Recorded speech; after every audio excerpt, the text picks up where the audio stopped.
of the Republic.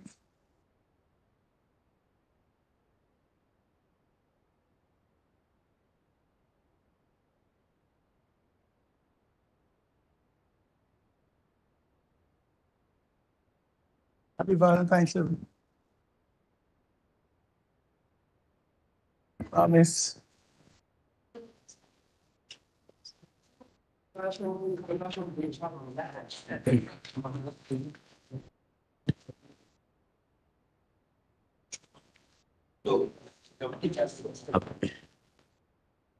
The 51st session of the second regular session of the 19th Congress is hereby called to order. Today, we will be led in prayer by a distinguished colleague from Davao and Batangas, no other than Senator Christopher Lawrence Go.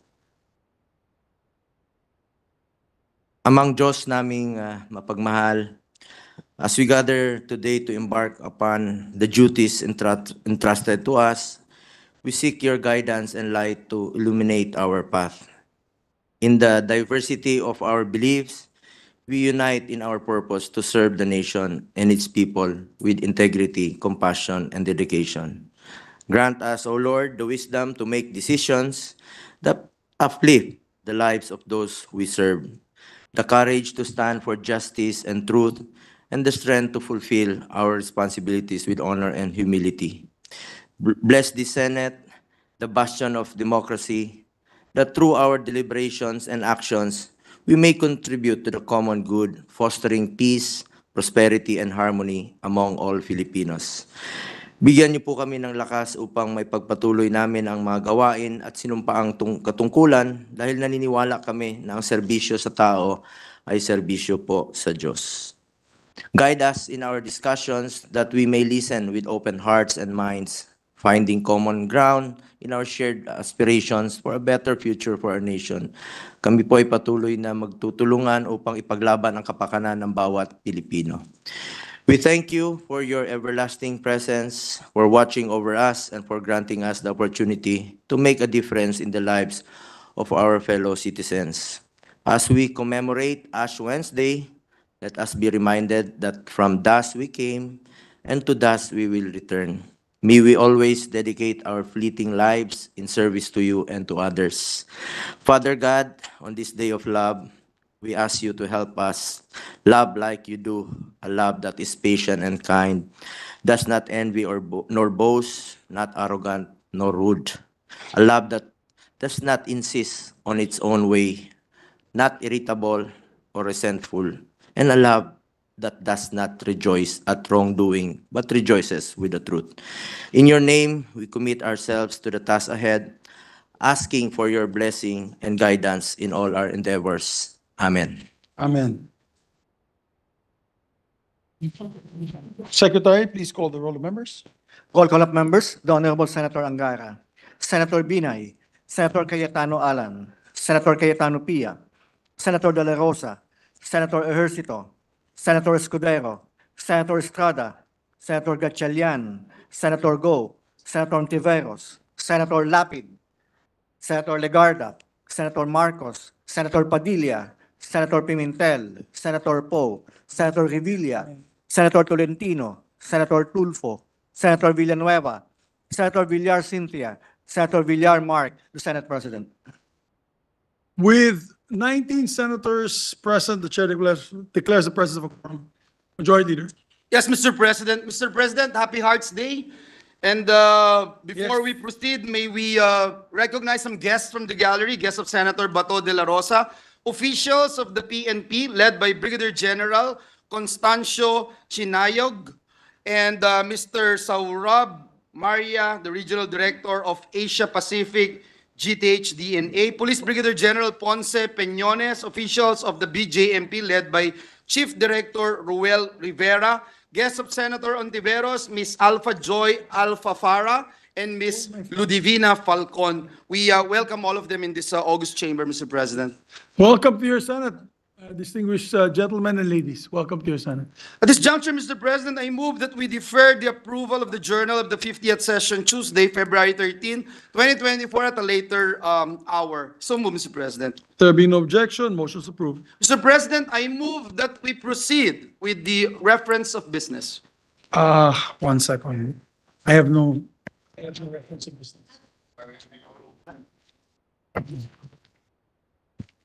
There being no objection, the Class Secretary to please proceed. Message from the House of Representatives, letter from the House informing the Senate that on 7 February 2024, it passed the following House bills in which it requests the concurrence of the Senate. House number 9670, institutionalizing and enhancing the role of parent, teacher, and community associations in promoting the welfare and protecting the rights of children. Amending PD 603. To the Committees on Women, Children, and Basic Education. 9726, strengthening the governance and management of the Philippine Science High School system and appropriating funds therefore. To the Committees on Science and Technology, Ways and Means of Finance. 9728, establishing a provincial office of the Department of Labor and Employment in the province of Dinagat Islands and appropriating funds therefore. To the Committees on Labor, Employment, and Finance. 9757, converting the extension office of the LTO in Trento, Agusan del Sur into a regular district office and appropriating funds therefore. And House number 9758, converting the extension office of the LTO in Burgos, Ilocos Norte into a regular district office and appropriating funds therefore. To the Committees on Public Services and Finance. House number 9772, converting the extension campus of the Eastern Samar State University in Arteche, Eastern Samar into a regular campus and appropriating funds therefore. To the Committees on Higher Technical Vocational Education, Finance. Bill on first reading, Senate number 2546, providing for stricter penalties for driving under the influence of alcohol, dangerous drugs, and/or similar substances. Amending for the purpose RA 10586, otherwise known as Anti-Drunk and Drug Driving Act of 2013, Senator Tulfo. To the Committees on Public Order, Dangerous Drugs, and Public Services. Majority Leader. Thank you, Mr. President. Mr. President, this juncture, I move that we resume consideration of Senate Bill number 2534 under Committee Report number 190. This is the bill on the 100 pesos daily minimum wage increase act. I so move, Mr. President. There being no objection, motion is approved. Mr. President, the parliamentary status of the measure is that we have closed the period of interpellations and debate. And with that, I move to open the period of amendments. There being no objection, motion is approved. Mr. President, with no committee amendments, I move to open the period of individual amendments and recognize the distinguished sponsor of the measure, Senator Jinggoy Estrada, and to propose her individual amendments, our Deputy Minority Leader, Senator Risa Ontiveros. There being no objection to the motion, motion is approved. Our sponsor, Senator Jinggoy Estrada, is recognized, and to propose amendments is Senator Risa Ontiveros, our Deputy Minority Floor Leader. Salamat kaayo, Mr. President. Good sponsor.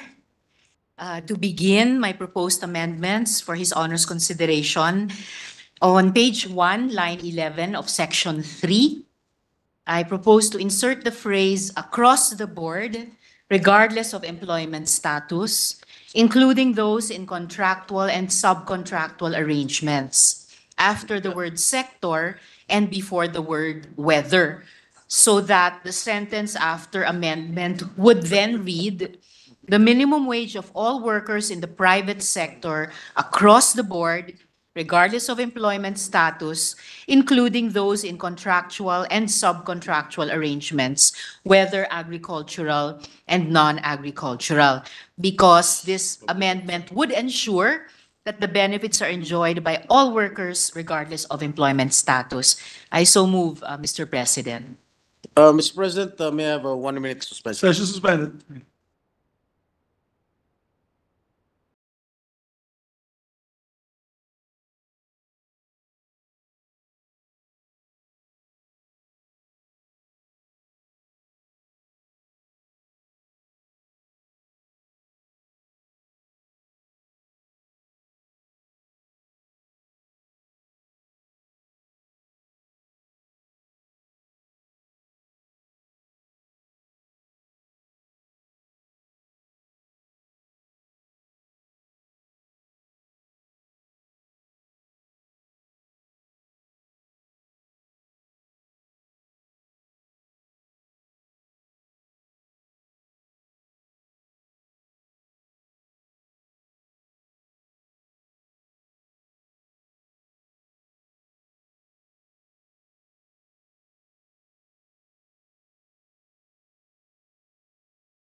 Session resumed.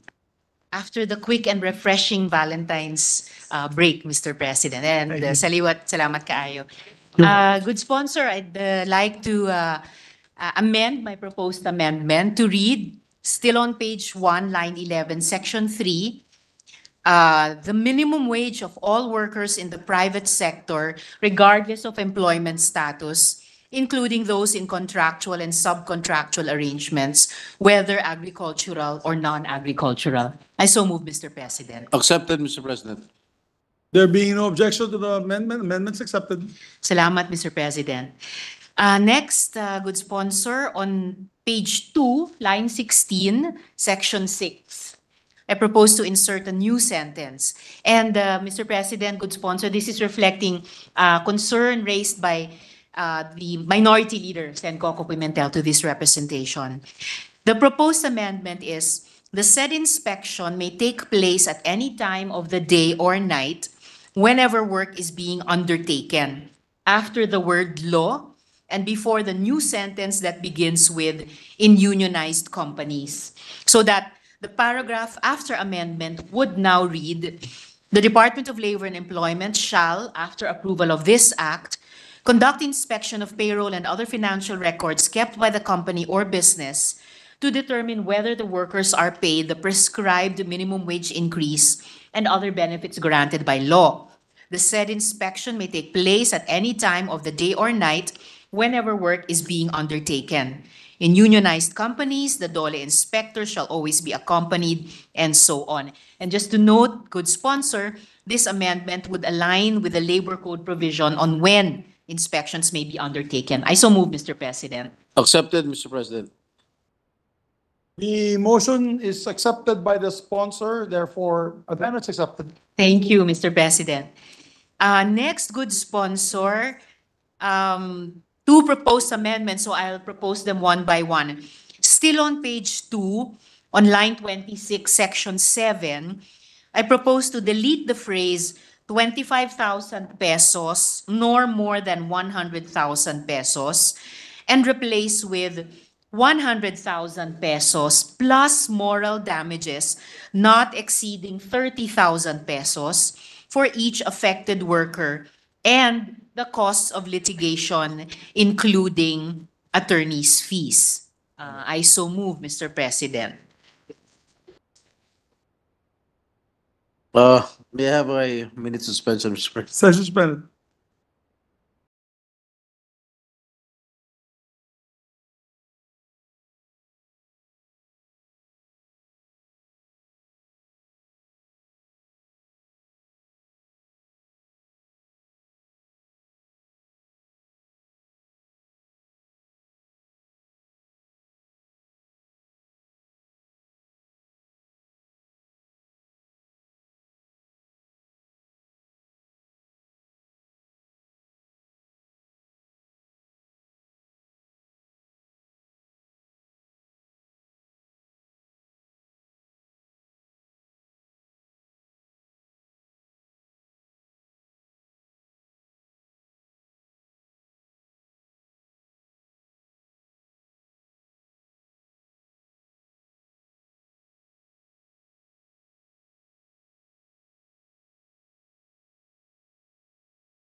Mr. President. Salamat, good sponsor, Mr. President. Upon consultation with the good sponsor, I would like to amend my proposed amendment to read in that section, 6. I'm so sorry, page 2, line 26, Oh, section 7, seven. to now read 50,000 pesos but not more than 100,000 pesos plus moral damages for each affected worker and the costs of litigation, including attorney's fees. I so move, Mr. President. Accepted, Mr. President. There being no objection by the sponsor, amendment's accepted. Thank you, Mr. President. Still in section 7, good sponsor, but on page 3, line 5, I propose to include these two paragraphs. In cases a fine and/or indemnity is decreed by the National Labor Relations Commission against person or persons who violated the provisions of this act and cannot be immediately satisfied because of the refusal to pay, or in case of the unavailability or inadequacy of funds, the bank deposits, financial interests, and other personal property not capable of manual delivery in the possession or control of third parties of the owner in case of sole proprietorship, or the assets of the corporation, associations, or any other entity shall automatically be garnished. If such properties are not enough, movable and immovable properties may be levied to fully satisfy the imposed fines and/or indemnities. Failure on the part of any corporation, trust, or firm, partnership, association, or any other entity to comply with the provisions of this act shall be a ground for non-renewal of business permits. I so move, Mr. President. Ano? Huh?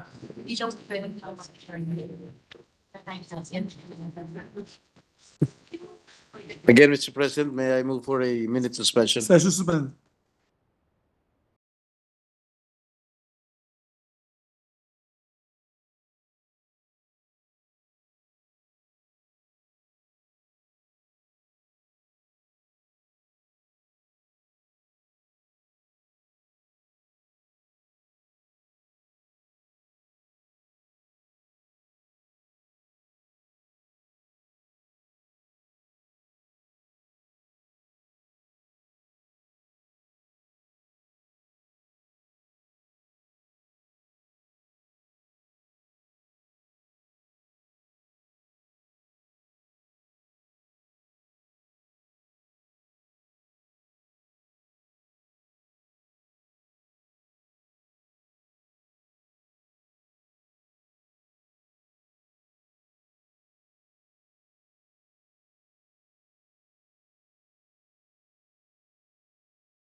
Thank you, Mr. President. Again, upon consultation with the good sponsor, I would like to amend my proposed amendment to read just in the first proposed amended or additional paragraph, that it read this way.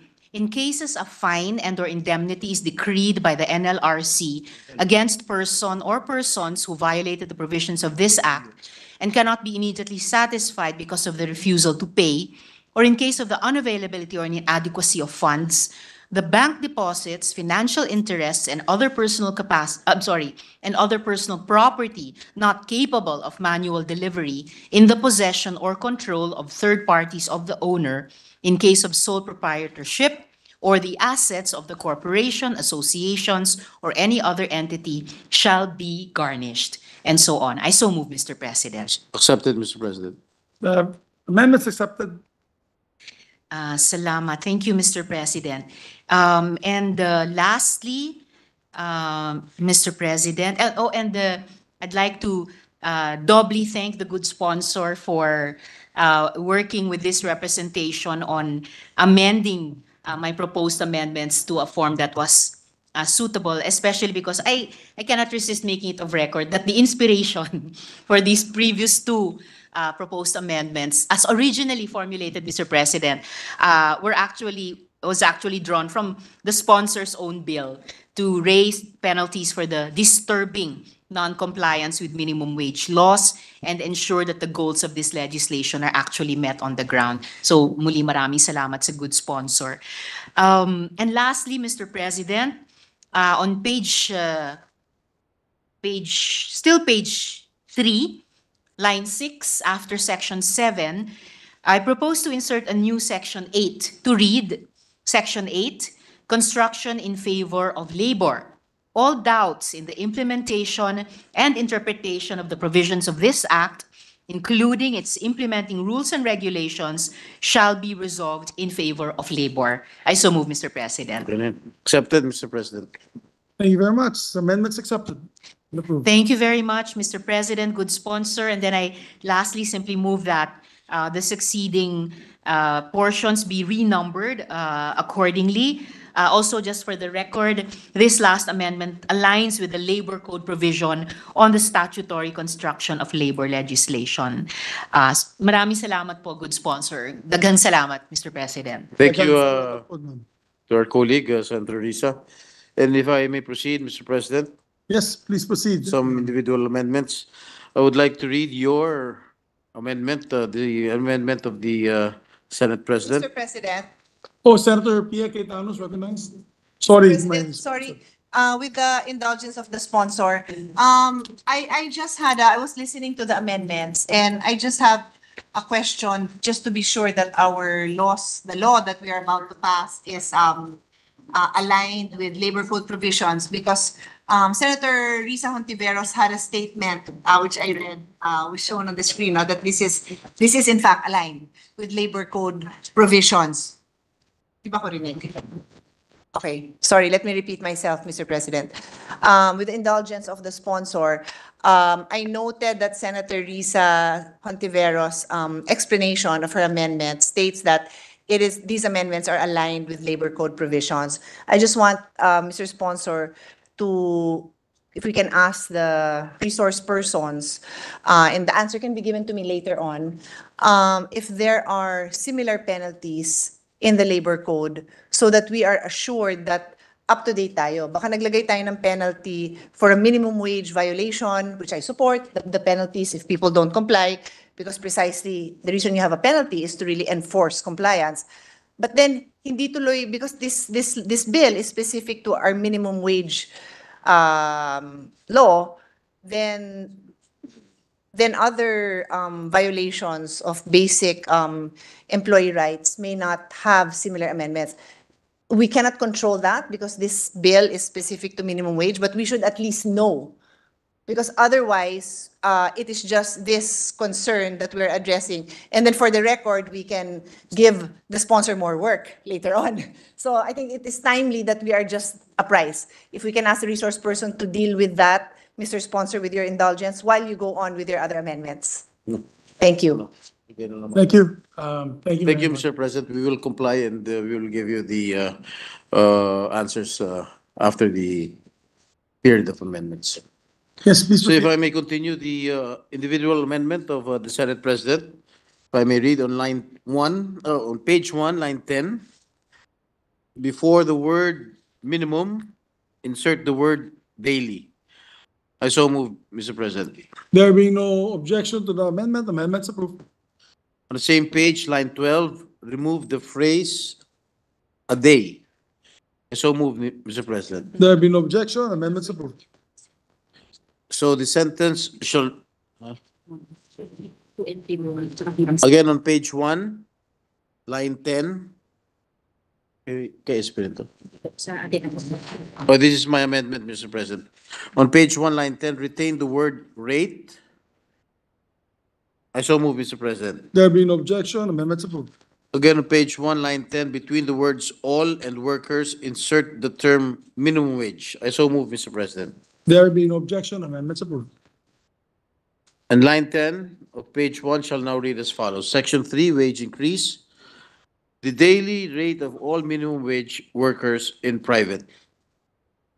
I so move, Yes, we took note. We take note. Thank you. that's it, Mr. President. Thank you. On page 2, line 1, insert a new section 4 and renumber the succeeding sections accordingly. So the new section 4 shall now read, Section 4, correction of wage distortion.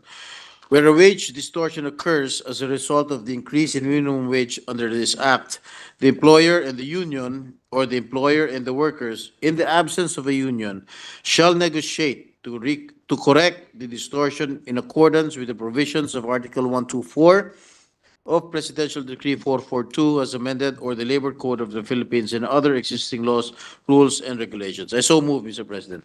There being no objection, amendment's approved. Thank you. And on page 2, line 21, replace the word representatives with representative. I so move, Mr. President. There being no objection, amendment's approved. On page 2, lines 21 to 23, delete the entire sentence that starts with the workers' representative. Mr. President, this is an amendment recommended by the DOLE. The matter of representation is already outlined in Department Order number 238, series of 2024. The matter on submission of findings and concurrence under the last sentence of Section 6 is not in harmony with the International Labor Organization Convention number 81. I so move, Mr. President. Therefore, we delete that sentence. Yes, That Mr. long President. sentence. There being no objection, amendments approved, subject to style. On the short title of the bill on page 1, line 2, replace the year 2023 with 2024. I so move, Mr. President. There being no objection, amendments approved. That is all, Mr. President. Thank you very much. Distinguished sponsor, ask for a minute suspension, session suspended.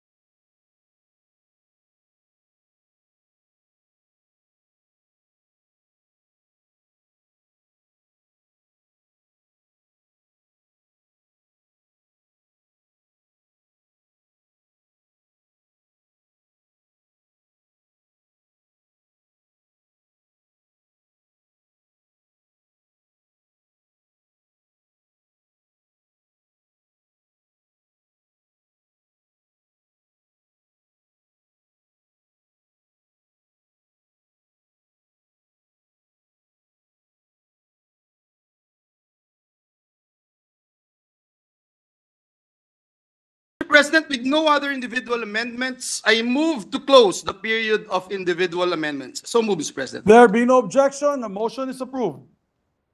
Mr. President, with the consent of the body, I move to approve on second reading Senate Bill number 2534, subject to style. I so move, Mr. President. Before I act on the motion, gusto ko lang po magpasalamat sa ating mga kasamahan sa Senado na unanimous po ang suporta sa ating panukala, itaas ang daily minimum wage ng ating mga manggagawa. Special thanks din siyempre sa ating sponsor, Senator Jingo Estrada, whose heart is really with the labor sector. Matagal na po siya chairman of the Committee on Labor. We salute you, sir. Saktong-sakto na itong araw na ito is Valentine's Day. Ito na po ang ultimate regalo natin sa ating mga manggagawa. Nagkakaisa ang Senado para sa kapakanan ng manggagawang Pilipino. Gaya po ng sabi ko dati, naririnig ng Senado ang panawagan ng bayan para sa disenteng sahod. At hindi lang tayo nakikinig, tayo ay umaksyon rin. Inaasahan natin na tuluyan po natin to maipapasa on third reading sa Lunes, susunod na linggo, at umapila din po kami sa Kamara na aksyonan na nila ang ating wage increase bill. Sama-sama natin sagutin ang tunay na hinaing ng ating mga manggagawa at mga kababayan. So with that, there be no objection to the motion of the Majority Floor Leader. Senate Bill number 2534 is approved on second reading. Mabuhay po ang manggagawang Pilipino. Thank you very much, Mr. President.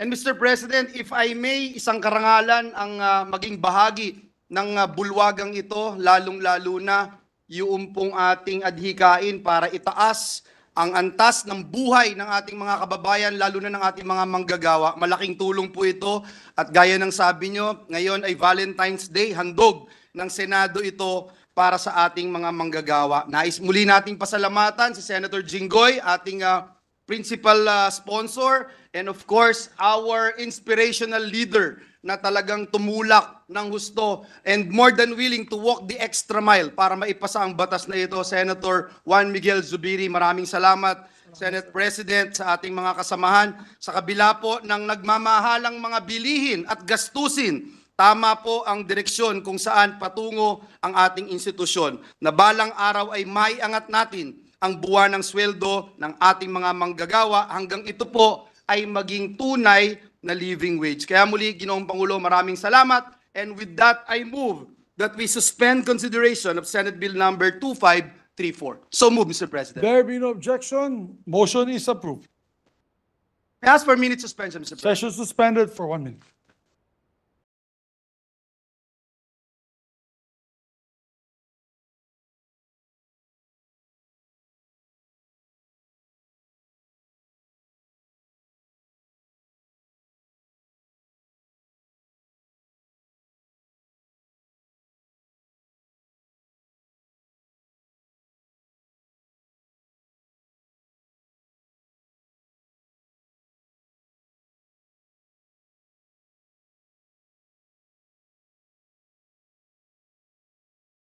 Mr. President, at this juncture, I move that we take up the privilege hour, and with the permission of the body, I move that we recognize our dear colleague, our resident athlete, and at the same time, chairperson of the Senate Blue Ribbon Committee, no other than the distinguished lady from the city of Taguig and Patero, Senator Pia Cayetano.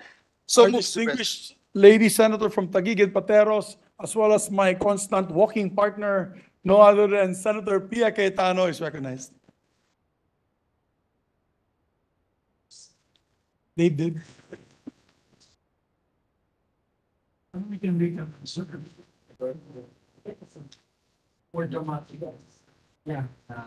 Mr. President, a minute suspension, iinom muna ako ng tubig dahil I will be emoting here and I know this Senate President will like my topic, so please remain, sir. Okay. Yes, session suspended for a minute.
Yes, Sir- please proceed, Madam. Thank you, Mr. President. Mr. President, I rise on a matter of personal and collective privilege. For the fifth time, the Philippines has received the Dirty Ashtray Award. The reason is we were blocking global tobacco control efforts. When I say we, it is a great embarrassment to me, Your Honor, that the representatives for us, for the Philippines, stood before a global audience of mostly health advocates, and they advocated for the tobacco industry, Mr. President. Global Alliance for Tobacco Control again awarded the notorious Dirty Ashtray to the Philippine delegation on the last day of the 10th session of the Conference of Parties, otherwise known as COP10, to the WHO Framework Convention on Tobacco Control, otherwise known as WHO FCTC, held in Panama City from February 5 to 10. The FCTC is a treaty negotiated under the auspices of the World Health Organization, created in response to the tobacco epidemic. The treaty has 168 signatories and 180 parties, including the Philippines. The Philippines ratified the FCTC on February 22, 2005. According to the WHO, the FCTC provides a global response to the global tobacco epidemic. It described the FCTC as an evidence-based treaty that reaffirms all people's right to the highest standard of health. Regular sessions of the COP are held every 2 years. The Philippine delegation this year was given the Dirty Ashtray Award for its brazen use of tobacco industry tactics to dispute and delay throughout COP10.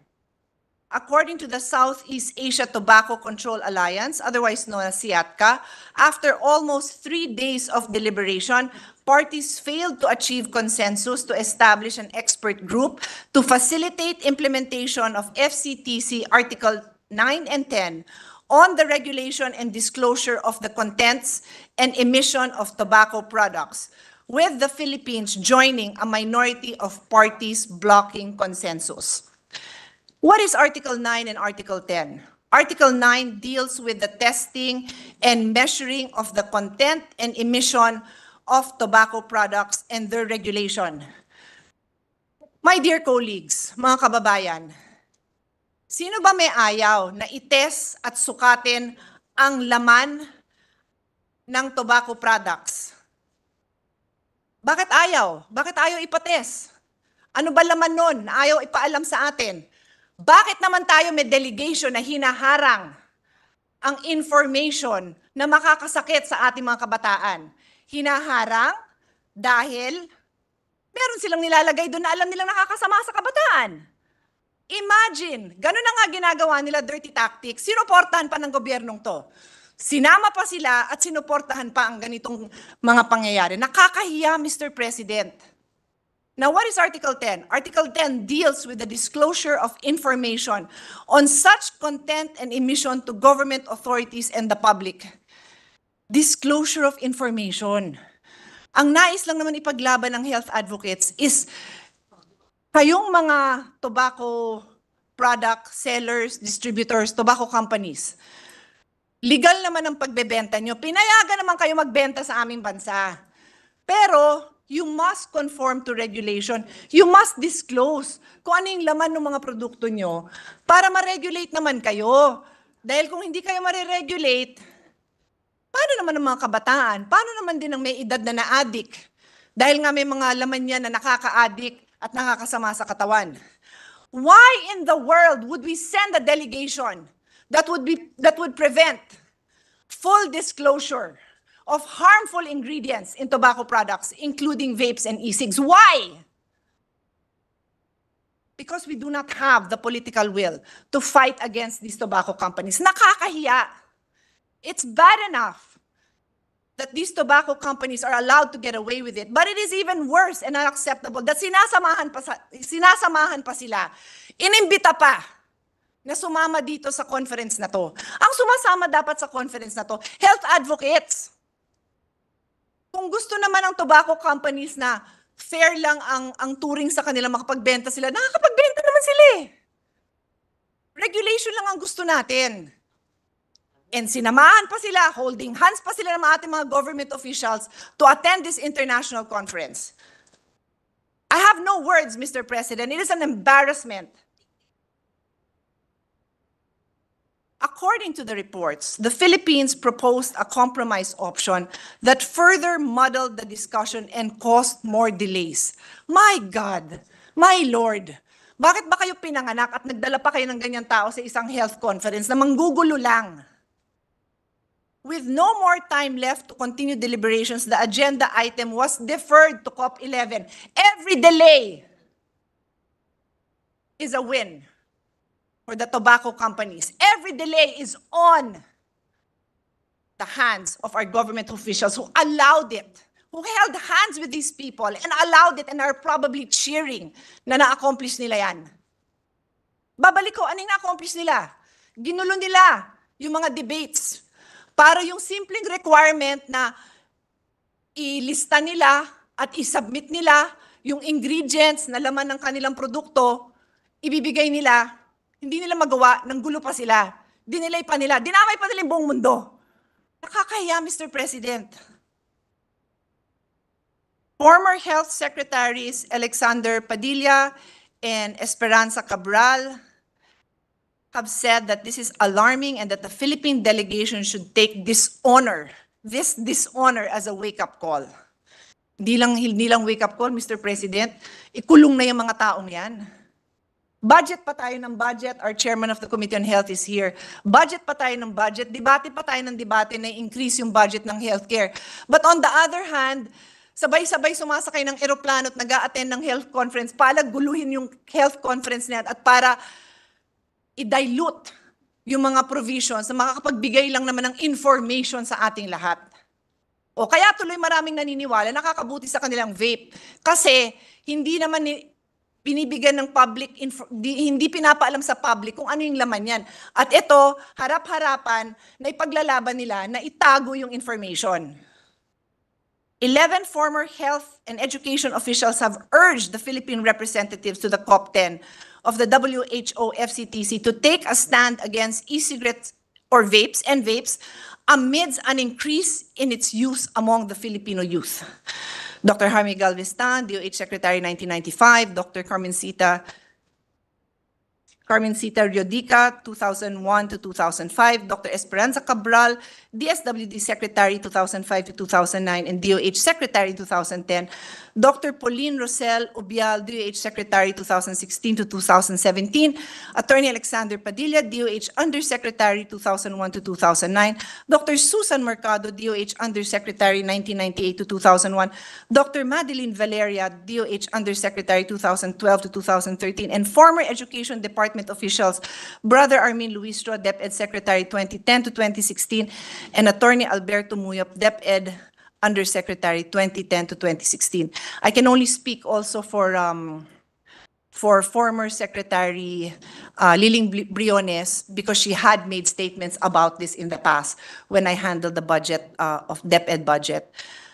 The Philippines received its Dirty Ashtray Award at COP4 in 2010. But at least it was redeemed the next year, and they received an Orchid Award at COP5 when it excluded tobacco industry representatives from its delegation. Yun lang, Mr. President. Bakit ka naman magdadala ng delegation ng industriyang nire-regulate doon? Bakit? Dalhin nyo sa trade conference, walang problema. Pero ba't mo dadalhin sa isang health conference tapos magpapadikta ka? Yan ang ginagawa po natin, Mr. President. Nakakahiya. At COP9 in 2021, the Philippines was given 3 Dirty Ashtray Awards. These awards are given to companies and governments seen as peddlers of tobacco industry interests. So the Philippines is a peddler of tobacco industry interests. Nagtaka pa ba tayo? Why would we allow it? Wala tayong ginawa kundi ipaglaban ng ating mga kababayan, ipaglaban ng mga kabataan. But we allow government officials to do this right before our very eyes. Based on studies collated by the inquiry, the vape law that was supposed to curb tobacco smoking among adults and the youth is instead leading to a spike in the use of the so-called alternatives, which experts said were as harmful, if not more harmful, than tobacco. In-depth research is showing that the law is insufficient and leading to a failure to adequately defer some tobacco and related products from ending up in the hands of young people. This flaw is fueling a growing trend of smoking and vape addiction among Filipino youth. And it is now coined as the vape epidemic, or the widespread use of vape. A study published online in the National Library of Medicine summarized some of the warning and worries aired by vape law critics in the past years. The law, the researchers said, not only legitimizes the use of vaping products, but also lowered the age at which these can be accessed. The vape law allowed access to tobacco vapes and e-cigarettes to 18 years old, when we had already passed a law pegging the age at 21. Despite regulations, a separate study by the Institute for Global Tobacco Control at Johns Hopkins Bloomberg School of Health found ongoing sales and advertising of tobacco products near many schools in the Philippines. There's ample evidence showing that tobacco companies employ various strategies to promote their products, aiming to attract the attention of children and young individuals. Renowned Filipino tobacco control advocate and Southeast Asia Tobacco Control Alliance Executive Director Dr. Ulysses Doroteo had described the then vape bill as a retrogressive bill in more ways than one. I will repeat, Mr. President, the vape law, RA 11900, overturned 3 protective measures that this representation fought for in the sin tax law, RA 11487. The jurisdiction to regulate vapes and HTPs was transferred from FDA to DTI. Lowered the minimum age of access from 21 to 18 years old and allowed more flavors instead of limiting it to plain tobacco and plain menthol. Mr. President, may I ask that we show again the slide?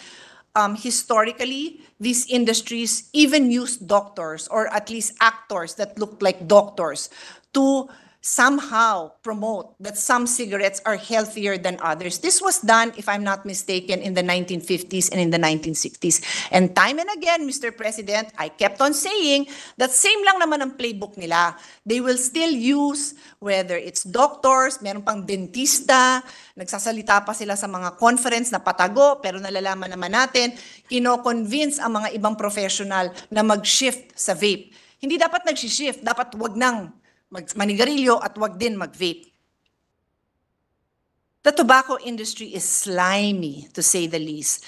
They have a track record of avoiding regulation all over the world. In 2009, we passed the FDA law, which intended to cover all tobacco products and other products that have an effect on health. The industry filed a TRO on FDA. The industry filed the TRO and FDA when FDA issued regulations covering tobaccos. We actually won this case, Mr. President, after some 10 years.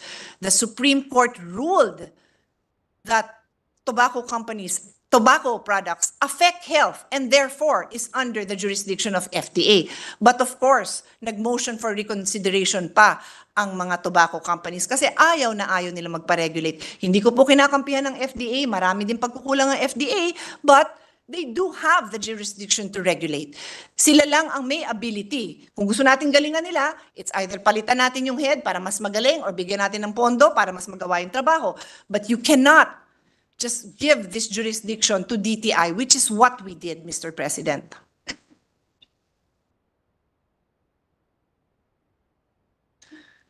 Mr. President, we have a public duty to protect public health. The loss of lives is immeasurable. The young people that may not reach their full potential because they die of tobacco and tobacco-related products, which includes vape and e-cigs, is real. We must aim to make better legislation which prepares us for the future, and we must aim to make these people who are passing on fake and downright incorrect information and doing it in public, protecting the tobacco companies, they must be held liable, Mr. President. For the record, these are the COP10 delegation. Senior Deputy Executive Secretary Hubert Guevara from the Office of the President led the largest government delegation at COP10 with more than 30 officials and staff. Wow. Wow.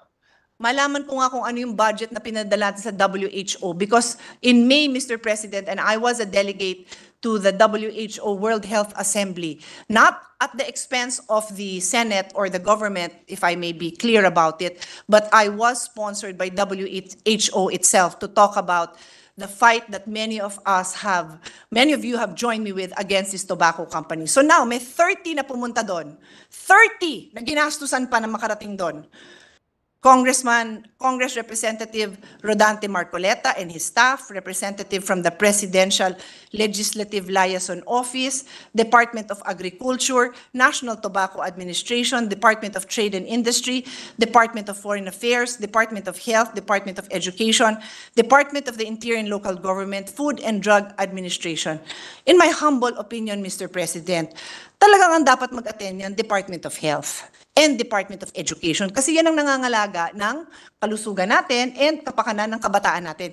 Sila okay. Kung may isang dadating from the Office of the President, wala naman ho akong problema.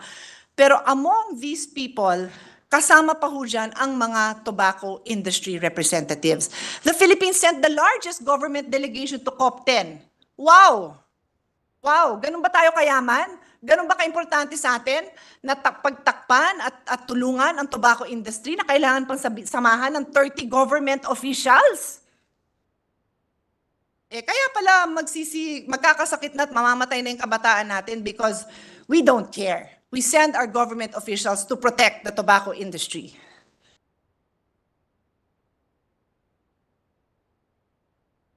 Madami pa akong pwedeng sabihin, Mr. President, but I think I've said the most important issues. Sadly, the Philippines has received this Ashtray Award, 30 Ashtray Award, and 2 years in a row na. Ano to, buong administration? 6 years? Yun na lang ba paghahandaan ko? I would have actually attended, Mr. President, because I wanted to have a voice. But the way it works is the head of delegation is the only one who can speak. And you know very well, Mr. President, they will not make me the head of delegation because I will never support the tobacco industry. So I hope, my dear colleagues, you can continue to support those of us who have been standing firmly to protect our youth against the evils of the tobacco industry. Thank you, Mr. President. Before I recognize the majority floor leader, I just want to say, put on record, I salute the advocacy of our distinguished colleague, Senator Pia Cayetano, and in the right time, later, actually the timing is perfect, because you are the chairperson of the Blue Ribbon Committee. You have the power in your rules of your distinguished committee, who was in the past investigated malfeasance, misfeasance, and non-feasance, even corruption on even bribery, together with illegal lobbying, etc., etc. You have that power to investigate all these people. And at the right proper time, we're going to send your privilege speech to your committee, and I hope you can bring him hell. Because really, there is a vape epidemic. You're absolutely correct. And with the permission, of course, of the majority floor leader, I don't want to do his job because it's his job. We could include the Committee on Health, and after the investigation, after the possible charges that you can file, if there is any possible violation of law, you can also come up with recommendations to amend the existing laws that we have, including the vape law, and improve on it from what we had passed the last time. Thank you. And you'll have our support.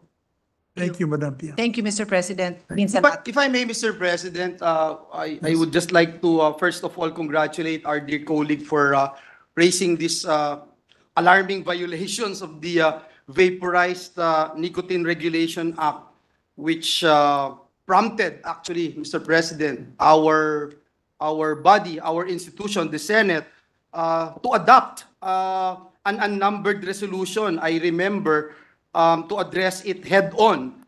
As Senator Pia had been espousing these particular initiatives that we have to look into in addressing this alarming problem. Mr. President, I would just like to put on record that I could not help but express this representation's frustration, Mr. President, not just as a legislator, Mr. President, but as parents, Mr. President.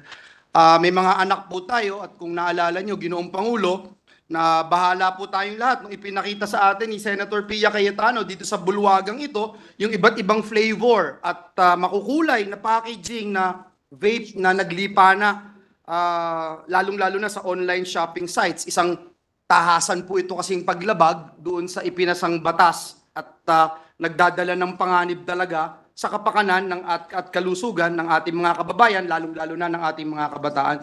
At Mr. President, ngayong buwan nga po, nakakalungkot po na marinig natin na sa ikalimang pagkakataon, ikalimang pagkakataon, nagawaran ng Global Alliance for Tobacco Control ang Pilipinas ng Dirty Ashtray Award.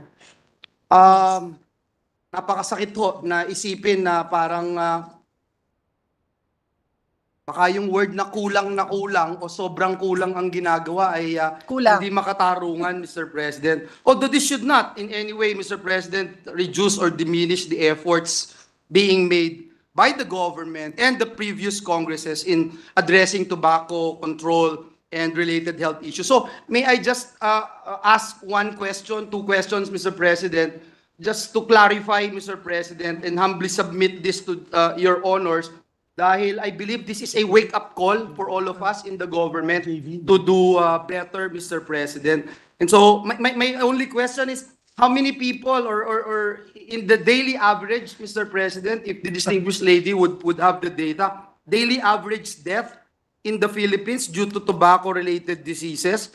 And siguro matanong na rin natin, does tobacco use have a hand in the leading causes of deaths in the country, Mr. President? Mr. President, my staff is looking up the number for the death and serious health effect of tobacco on people, whether it's worldwide or nationwide. But I have something else to say in addition to that. So WHO estimates that more than 8 million people die prematurely yearly from tobacco use. This is the latest available WHO estimates as of November 2023.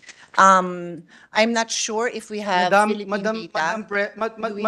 Mr. President, 8 million, did I hear it right? 8 million? Yes, worldwide, Mr. President, worldwide, Yeah, just to be Mr. clear. President, And then I have a local, sorry, Opo. would you like me to continue first with the local Yes, numbers? please. Okay. Yes, please. So tobacco was the highest risk factor driving the most deaths and disabilities combined in 2019. I repeat, the highest risk factor. In other words, it's not obesity. It's not having a particular condition. Nakadagdag ang tobacco use sa mga death and disability data that we have. It was estimated that tobacco use accounted for more than 112,000 deaths, or 27% of all deaths in the Philippines.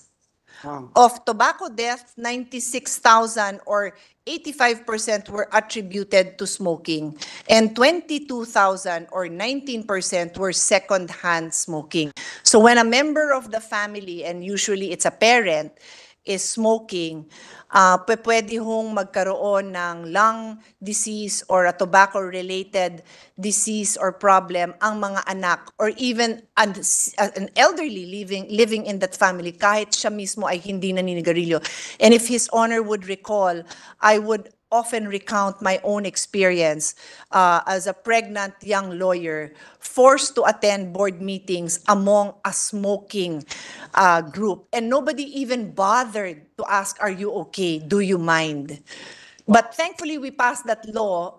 Hindi pa ho tayo Senator, Majority Floor Leader, and even the presiding officer and our Senate President when the law was passed prohibiting indoor smoking. So at least we can honestly protect the younger generation of women who are pregnant, and for that matter, kahit hindi naman women. But the numbers are there, Mr. President. And remember, these are just reported cases.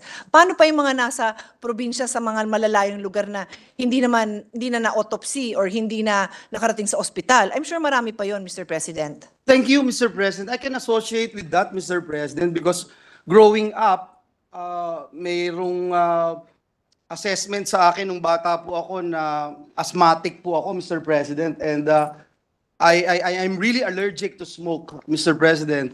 Even until now, kahit dito sa Senado, pag may nakikita ko talagang ini-insist ko talaga yung karapatan ko na makalanghap ng fresh air at hindi sumama yung aking pakiramdam. I just like to point out, Mr. President, yung na-encounter natin na isang artikulo dito sa Lung Center of the Philippines. Itong 2022 alone, may daily average death of 321 due to tobacco-related diseases. And then nakalagay din po dito, tobacco kills more than 8 million people worldwide, as mentioned by our distinguished colleague. Pero yung isang tinitignan ko po dito, yung leading causes of most deaths in the Philippines, ay itong, I don't know how to pronounce this, ischemic heart disease, IHD, ranking first, stroke, ranking second, chronic obstructive pulmonary diseases, COPD, ranking 9. So for said diseases, tobacco was responsible for 30,000 or 33% of total IHD deaths, 17,000 or 25% of all stroke deaths, and 14,000 or 83% of all COP deaths. Natandaan ko lang, Ginoong Pangulo, nung time na nagkakaroon tayo ng pagdinig, and this representation was part of that hearing conducted by our dear colleague. I remember what the Philippine College of Chest Physicians shared during the vape hearing, Your Honors. Mr. President, sabi po, because it was equal parts sad and shocking, they shared that among traditional smokers, cases of chronic obstructive pulmonary disease are usually seen at the age of 50 and above.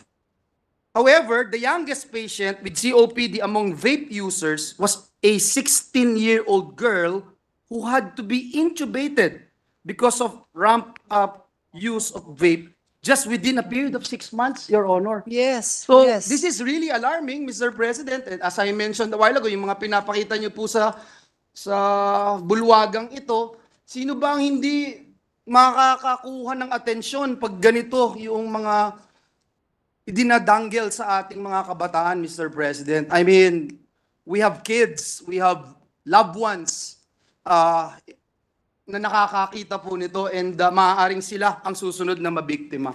Yes, Mr. President. And if I may give a short response to the majority floor leader's the data that he shared with us, yung mga iba-ibang sakit na binanggit nyo na nakakamatay, hindi ho ba yan kadalasan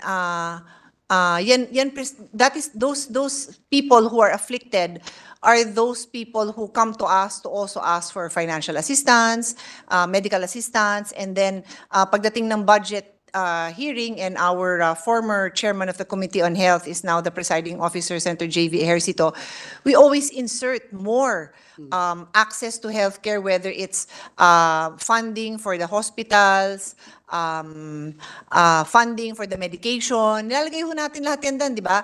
Pati if you think about it, cancer meds, I'm assuming, di kasama din dyan ang lung cancer. So, ang gusto ko nga, Mr. President, itong lahat ng agencies na to na walang kinalaman sa proteksyon ng health, and unless they can prove to me that they stood up there to support further protecting the health of the Filipino youth, sa kanila ko tatanggalin yung budget na yon mula ngayon. Yung budget ng Department of Agriculture, sige, I will wait to see the transcripts kung ano itinulong nila sa health, at nag-attend pa sila ng conference na to. Si Department of Trade and Industry, sige, ano tinulong mo sa health? Kasi tatanggalin ko talaga sa budget niyo yun dahil hindi na nga kayo nakatulong, nakasira pa kayo. Lalo nyo pang pinalala ang problema dito.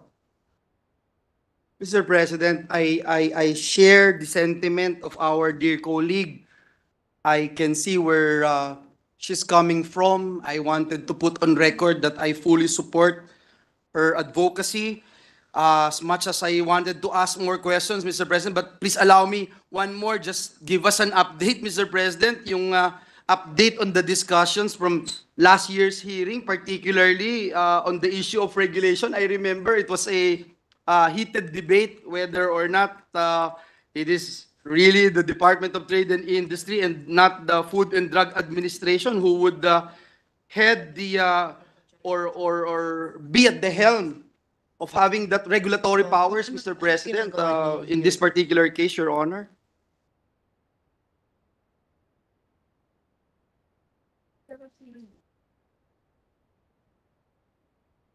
Mr. President, the sad reality is the vape law, which amended the syntax law, governs, no?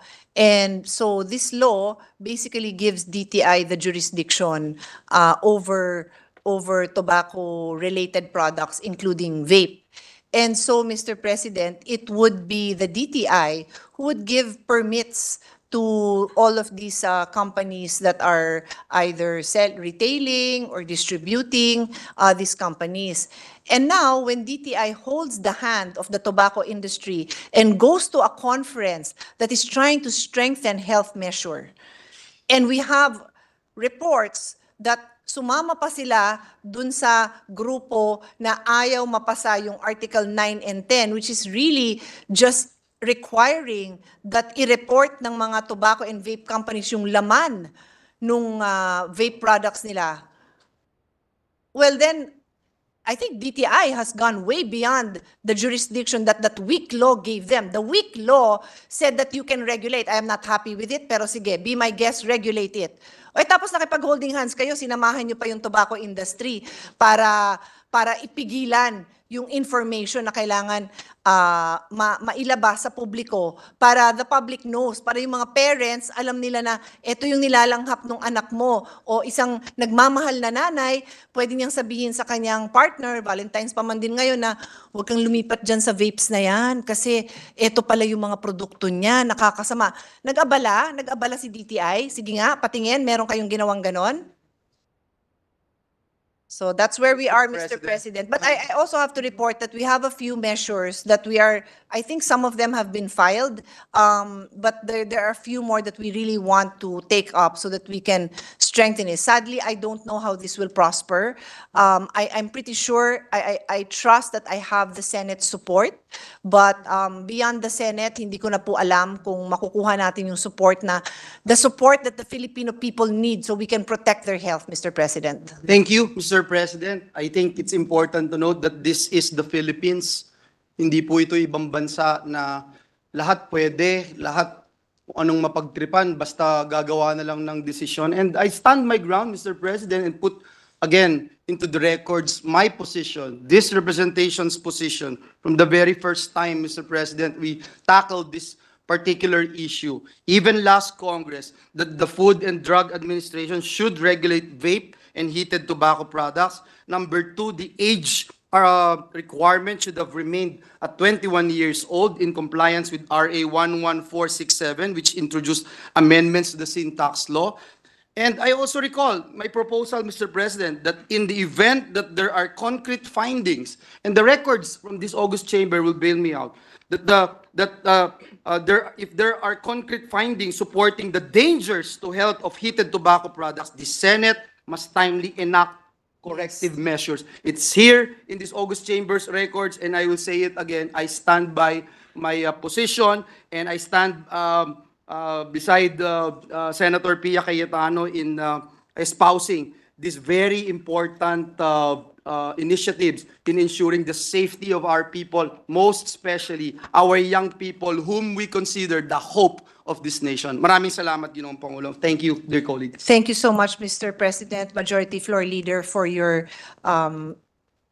questions that allow us to spread into the record the gravity of this situation, Mr. President. Thank you. Thank you. With that, Mr. President, I move that we refer the privileged speech of Senator Pia Cayetano and the manifestations and the interpellations thereon to the committees on accountability of public officers and investigations and health and demography. I so move, Mr. President. Is there objection? There being none, so referred. Mr. President, this juncture, I move that we transfer from the calendar for ordinary business to the calendar for special orders, Committee Report Number 161 on Senate Bill Number 2474. This is the bill on PNP Forensic DNA Database Act. I so move, Mr. President. Is there objection? There being none, motion is approved. Mr. President, I move that we consider Senate Bill Number 2474 under Committee Report Number 161 and ask the Secretary to read the title of the measure. Consideration of the said measure is now in order. The Secretary is now requested to read the measure. An act establishing the Philippine National Police Forensic DNA Database, appropriating funds therefore. Mr. President, to sponsor the measure, I move that we recognize the distinguished gentleman from Davao and Bohol, no other than our idol, Senator Ronald Bato de la Rosa, chairperson of the Committee on Public Order and Dangerous Drugs, to deliver the sponsorship speech. The sponsor, Senator Ronald Bato de la Rosa, is recognized. Thank you, Mr. President, Majority Leader. Mr. President, it was the year 1860 when a Swiss chemist discovered DNA. In 1986, the year I graduated from the Philippine Military Academy, DNA was used to solve a murder case in the United States of America. Today, 37 years later, I stand before this august body to sponsor Senate Bill number 2474 under the committee report number 161 entitled An Act Establishing the Philippine National Police Forensic DNA Database, appropriating funds therefore, or the PNP Forensic DNA Database Act. I believe it is not a coincidence, Mr. President. Deoxyribonucleic acid, or DNA, is a genetic code that can be found anywhere in which a person has been in contact with, either a person or a thing. The DNA that is found in every nucleated cell of the human body can be collected from the people's skin, blood, saliva, and bone. Kung noon po ay isang foreign o alien concept ang DNA, sa pagdaan po ng mga panahon, sa tulong na rin ng telebisyon at social media, unti-unti na rin po itong naunawaan ng ating mga kababayan. Hindi na rin po mabilang ang mga pelikula o mga telenovela kung saan ang tema o plot ay may nagkapalit na mga sanggol mula pagkabata at magtatagpo sa isang happy ending. Ngunit marahil ay naging popular po ang DNA nitong mga nakaraang taon lamang. Noong unang may palabas sa telebisyon ng programa ng ginagalang na broadcaster na si Miss Jessica Soho, ang kauna-unahang documented case ng baby switching sa ating bansa. Sinubaybayan po ito ng ating mga kababayan ng higit sa 1 buwan. Bagamat pinahahalagahan ng ating kultura ang tinatawag na lukso ng dugo, ang kasong nabanggit ay naresolba pa rin sa pamamagitan ng siyensya ng DNA testing. More than being instrumental in the reuniting loved ones, the DNA base will also help us in times of calamities, Mr. President. Under the proposed measure, the DNA database system will be used to assist our government in the identification of missing persons or unidentified human remains, such as victims of natural disasters. Marahil ay kulang ang salita upang mailarawan ang sakit na nadarama ng isang nawalan ng mahal sa buhay. Lalo't higit kung ang pagkakasawi ay dinulot ng isang trahedya na hindi lamang bumawi ng kanilang buhay, kundi kumuha maging ng kanilang pagkakakilanlan. Malaki po ang ginagampanan ng DNA testing sa pagbibigay ng closure sa pamilya ng mga biktima. At minsan, sa pambihirang pagkakataon, nakapagbibigay din ang DNA results ng pag-asa para sa ilang umaasa na buhay pa ang kanilang mga kaanak. Mr. President, allow me to enumerate some accomplishments on disaster victim identification that was made possible because of DNA testing. 73 out of the 74 Kenti fire incidents victim in Valenzuela City in 2015 were successfully identified through DNA and were returned to their respective families for proper burial. In 2021, a C-130 plane crashed in Patikul, Sulu. In this crash, 51 out of 53 samples were subjected to DNA analysis for identification. 21 were positively identified and were returned to their respective families for proper burial. Recently, all 15 victims of the Tandangsura fire incident on August 31, 2023 were successfully identified through DNA and were returned to their respective families. DNA testing cannot bring the departed back to life, but somehow it brings a little semblance of peace to those who have to go through the painful process of grieving and healing. Mr. President, I believe that this DNA database will help to give a human face to victims of disaster. Hindi dapat natin hinahayaang may mamatay nang hindi man lang nakikilala o nakukumpirma kung sino sila. No matter how heartbreaking their deaths may have been, it is perhaps a final act of kindness, a last grant of dignity for them to be identified and properly mourned for in death.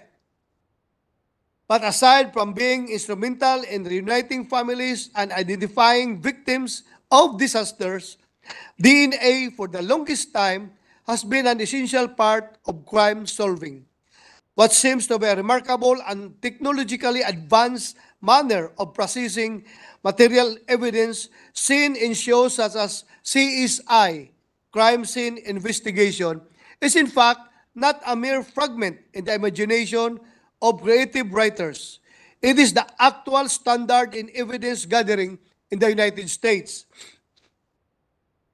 Nakakatuwa nga pong isipin na marami sa mga episode ng true crime show ng Nasuko ni Mr. Gas Abelgas ay nakapagkita ng kahalagahan ng DNA testing.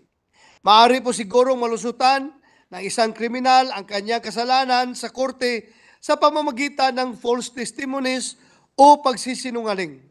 Pero hindi po kailanman niya may pagkaila ang katotohanan na kanyang isinawalat ng isang DNA result. Mr. President, as I have said, DNA testing is the most powerful tool for human identification. DNA evidence is among the most valuable pieces of evidence used in criminal cases.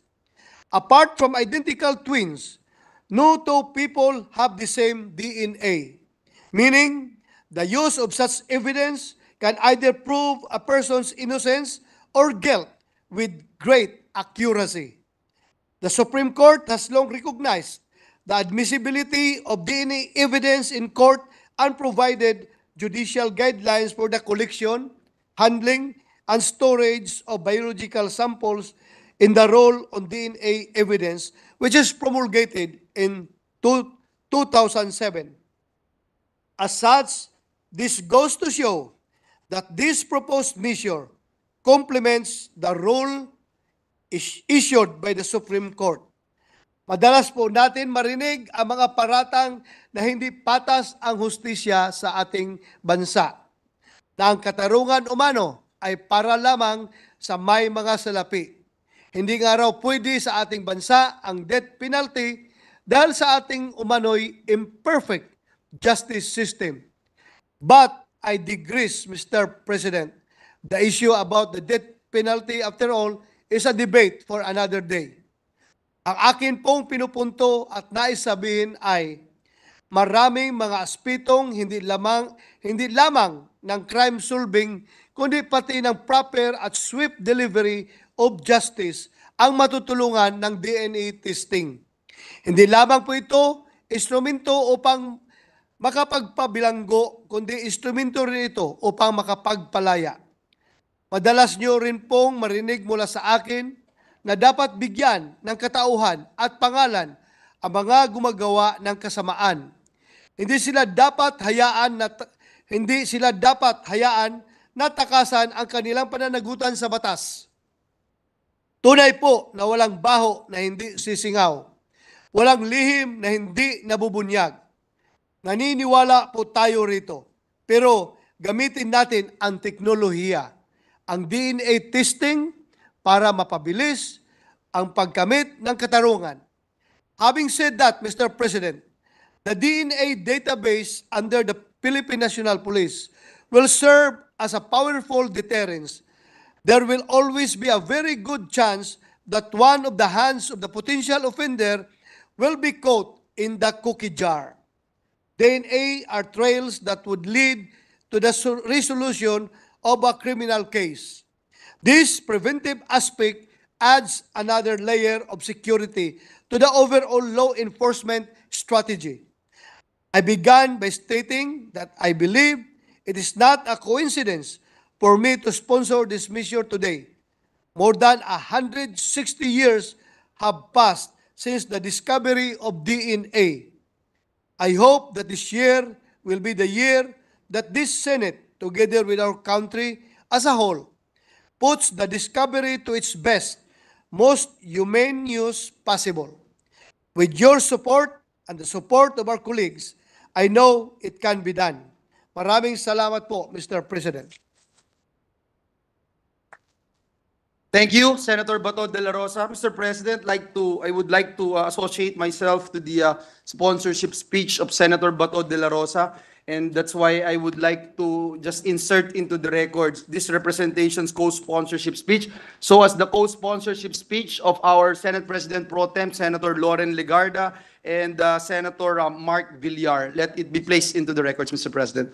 Thank Yes, you, so Mr. noted. President. Next to co-sponsor the measure is the distinguished gentleman from the great province of Cavite, no other than Senator Ramon Bong Revilla Jr. I move that he be recognized, Mr. President. Senator Ramon Bong Revilla Jr. is recognized. Thank you, Mr. President. It is my honor to co-sponsor Senate Bill number 2474 under Committee Report number 161, which establishes a forensic DNA database under the Philippine National Police to be known as the PNP Forensic DNA Database. Malapelikula, ika nga ni Senator Bato, ika nga nakaka-Hollywood ang usaping forensic DNA. Madalas sa mga TV series at pelikula lamang natin na nasasaksihan ang mga konseptong ito kung saan natin nakikita ang halaga ng DNA evidence sa pagresolba ng mga kaso at matutugis ng mga kriminal. Sa pamamagitan ng DNA, yung mga dekada ng krimen ay nalulutas at nahahanap ang mga may sala. It's science-based, Mr. President, and there is no denying that it is a no-nonsense instrument to solve crimes. Nandiyan na po yan. Lahat po tayo ay may unique DNA. Kung kaya't hindi maitatanggi, susi ito hindi lamang upang lutasin ang krimen, kung hindi bigyan din ng hustisya ang mga biktima at ang kanilang mga pamilya. Sometimes, it is the last piece of the evidence puzzle that we need. And most of the time, it's just there waiting to be utilized. Naniniwala tayo ang panukalang ito ay magiging tugon din sa matagal nang sinisigaw na hustisya at katotohanan ng mga kababayan nating hindi matahimik dahil sa kakulangan ng ebidensya. This will help get them not only closure, but justice that they have been longing for. Habang nasa panahon na tayo na tinatawag na digital era, pakikinabangan na natin ang hatid nitong daan upang mas mabilis at mas tumpak nating maresolba ang mga krimen at kontrobersiya na saan mang sulok ng ating bansa. In the advent of technology, where scientific and innovative advancements are at our disposal. It is a matter of necessity to put it in good use for the benefit of our people, their welfare and security, and our justice system as a whole. Kalasag ng hustisya ang forensic DNA database. At kung maisa sa katuparan ang hangarin ng panukalang ito, tiyak na abot kamay ang katarungan. Thank you, Mr. President. Thank you, Senator Bong Revilla. Minute suspension.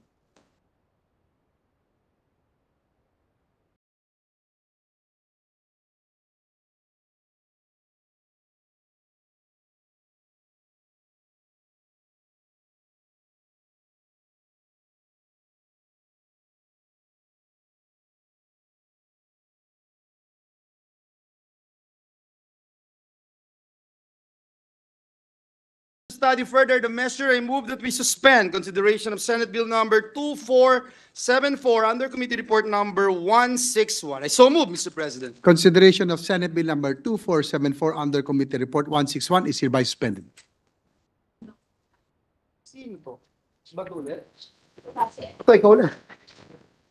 Mr. President, at this juncture, I move that we resume consideration of Senate Bill number 2352 under Committee Report number 97. This is the bill on the Jail Integration Act. I so move, Mr. President. Is there an objection? There being none, consideration of Senate Bill number 2352 under Committee Report 97 is now in order.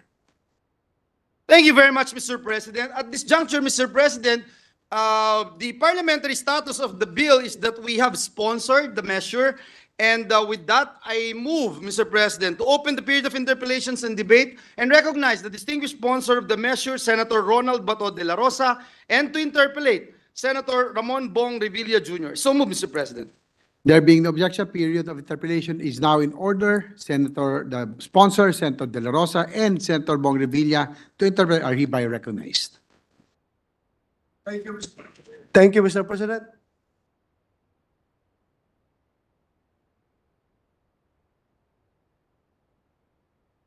Okay, thank you, Mr. President. Nagpapasalamat po tayo sa ating masipag na sponsor, Senator Bato de la Rosa, sa kanyang tulong upang maisulong ang panukalang ito. As one of the author of this measure, alam natin ang kahalagahan nitong panukalang ito sa ating mga piitan o kulungan. Naniniwala po tayong lubhang kailangang maisabatas itong magkaroon ng sentralisadong administrasyon at pamamahala ang ating mga bilangguan. At anuman po ang epekto nito, sinasabi ang isang sentralisadong correctional system ay nagiging daan para sa iisang kumpas. It allows consistent decisions and uniform plans and strategies that guide policymakers and implementers. Ang hangarin lamang naman ng panukalang ito ay ilapit sa BJMP ang pamamahala sa mga lokal na kulungan. Hangad natin ang isang sentralisadong pamamahala sa ilalim ng BJMP. Isa ng tanong lamang po, Senator Bato, with your permission, paano po ba natin mapapadulas ang paglilipat nito ng responsibilidad sa BJMP? Kung yung transition po ba ay maayos, plantsado at organisado patungo sa pagsasakatuparan ng mga hangarin ng panukalang ito? Thank you, Mr. President. A gentleman from Cavite, thank you for that question. Yung transfer ng pangangalaga ng ating mga provincial jails from the local government to BJMP ay mapabilis po at hindi po mawawalan ng trabaho yung ating mga kasalukuyang mga empleyado ng provincial jails. Dahil according to Section 4 at Section 5 of this proposed measure. We have here the Section 4, the transition period.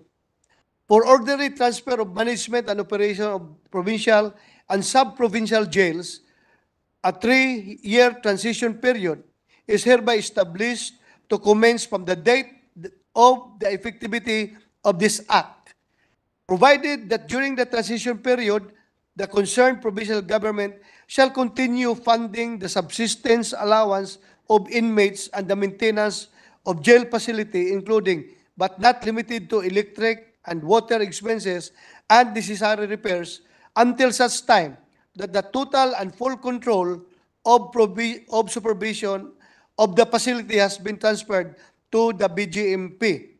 Section 5, provincial and sub-provincial jail employees. This pertains to the employees.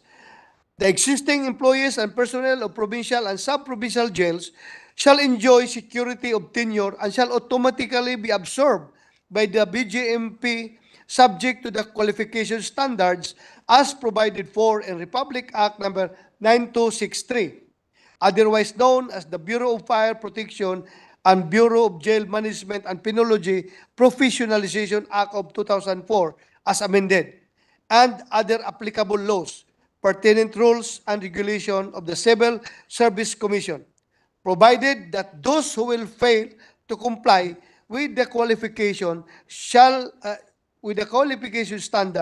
at the time of transfer shall be given 5 years from the lapse of the transition period as provided in this act to complete the necessary requirements for the concerned position. Provided further that for purposes of computation of retirement and pension benefits, the term active service shall include services rendered by employees affected in the provincial and sub-provincial jail prior to enactment of this act. Provided finally that the provincial government is hereby encouraged to automatically absorb those employees who have already reached the mandatory retirement age in the BGMP at the time of effectivity. Employees opting to be separated from the service as a result of the transfer under the provisions of this act shall receive separation benefits in accordance with existing laws.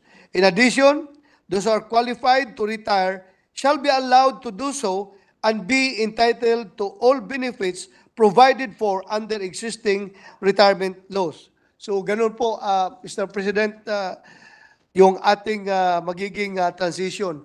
Wala pong maiiwan, wala pong maagrabyado dahil yung hindi maging qualified na automatically ma-absorb ng BGMP ay bigyan po ng 5 years to comply with the requirements. Like for example, yung kanilang civil service requirements or yung kanilang educational requirements, pwede po lang makuha yan within the span of 5 years, Mr. President. That's a very good news for them, Mr. President, that yun ang gusto nating masiguro na hindi sila mawalan ng trabaho at makuha nila talaga yung benepisyo na dapat nila makuha.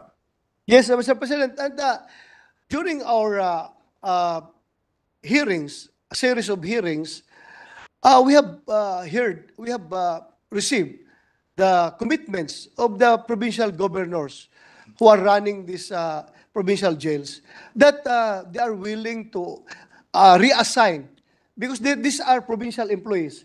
Yung hindi talaga pwedeng ma-absorb ng BGMP due to some technical reasons, ay sabi ng mga gobernador ay being their provincial employees, it is their sworn responsibility to take care of them na ilipat nila sa ibang departamento ng kanilang provincial government. That's right. That's correct, Mr. President. I used to be governor of Cavite, so alam ko na malaking gastos talaga na absorb ng provincial government yan. So kung talaga may babalik sa national, malaking kabawasan yan sa gastos ng probinsya. Yes, So- po, Mr. President. Kaya nga, lahat ng gobernador na natanong, Very supportive yan for sure. gusto talaga nila, pero yung gastos na intended for the operation of these provincial jails ay may focus sila sa ibang priorities. Exactly. Ito lang gamitin. And that is not their expertise, no? Nasa politika, tapos hawak mo parang trabaho ng BJMP yun, hindi ng provincial governor. Tama po kayo, Mr. President. I cannot ask for more because you've been a governor of Cavite. So, Yeah. alam po So, niyo yan. maraming salamat po, Mr. President. We would like to put into the records that maybe in the implementation of this measure, we can utilize the technological advancement we now have at our disposal, no? At gamitin natin ang armas ng teknolohiya. This representation believes that the application of technology will greatly contribute to the successful implementation if this proposed measure becomes a law. So, yun lamang po, Mr. President. Senator De La Rosa, ngayon pa lang ay binabati na kita and congratulations. Maraming salamat, Mr. President. Thank you. Thank you, Senator Bong Revilla. Session suspended.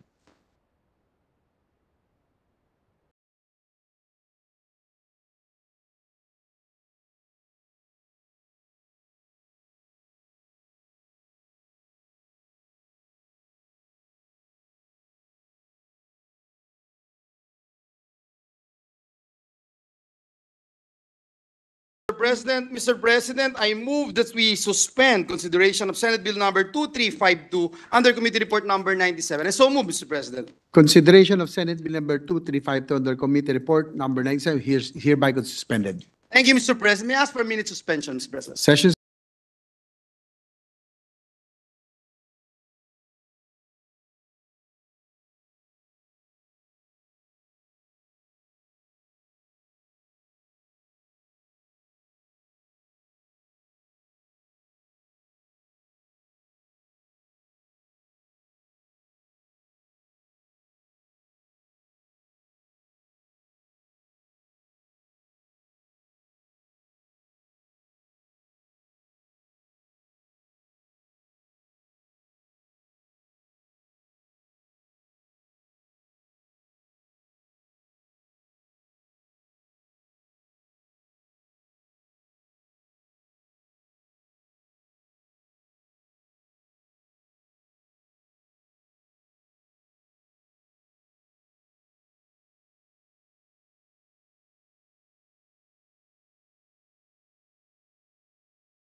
Mr. President, at this juncture, I move that we adjourn the session until 3 o'clock in the afternoon of Monday, February 19, 2024. Happy Hearts Day, Mr. President. Before I act on the motion, I'd just like to greet everybody a happy Valentine's Day. I hope you all go home to your loved ones and enjoy the night with your families. I will not share that information on the majority floor leader. I'm not asking. Just go home to your loved ones. Love. With that, the session is adjourned until 3 o'clock in the afternoon on Monday, February 19, 2024. Happy Valentine's, everyone. Happy Valentine's, everyone.